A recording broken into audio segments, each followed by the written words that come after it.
વડોદરાના વાઘોડિયા રોડ સુવર્ણપુરી એપાર્ટમેન્ટમાં રહેતા યુવકને મુંબઈ ક્રાઇમ બ્રાન્ચની ટીમ પકડી લઈ ગઈ હતી, જેના પગલે એપાર્ટમેન્ટના રહીશો પણ ચોંકી ગયા છે. રિલાયન્સ ઇન્ડસ્ટ્રીઝના ચેરમેન મુકેશ અંબાણીના પુત્રના લગ્નમાં બોમ્બ બ્લાસ્ટ કરવાની ધમકીના મેસેજના પગલે મુંબઈ ક્રાઇમ બ્રાન્ચે તપાસ શરૂ કરી હતી.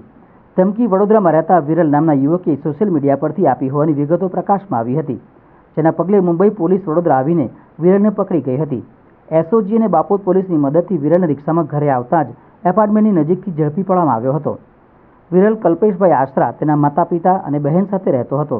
વિસ્તારમાંથી મળતી માહિતી મુજબ આ પરિવાર મૂળ મુંબઈનો છે અને 4 મહિના પહેલા જ તેઓ વડોદરા રહેવા આવ્યા હતા. જે ફ્લેટમાં તેઓ રહેતા હતા તે ફ્લેટ તેમના માસીનો છે, જેઓ વર્ષોથી ઓસ્ટ્રેલિયા સ્થાયી થયા છે. અગાઉ આ ફ્લેટમાં એક દંપતી રહેતું હતું. અગાઉ આ ફ્લેટમાં કંપનીમાં નોકરી કરતા અને કોલેજમાં અભ્યાસ કરતા યુવકો રહેતા હતા. મકાન માલિક તો વર્ષોથી દેશમાં સ્થાયી થયા હોવાથી તેઓને ફ્લેટના અન્ય રહીશો ઓળખતા પણ નથી. જોકે 4 મહિના પહેલા તેઓ રહેવા આવ્યા હોવાથી સ્થાનિક રહીશોને કંઈ વધારે માહિતી નથી.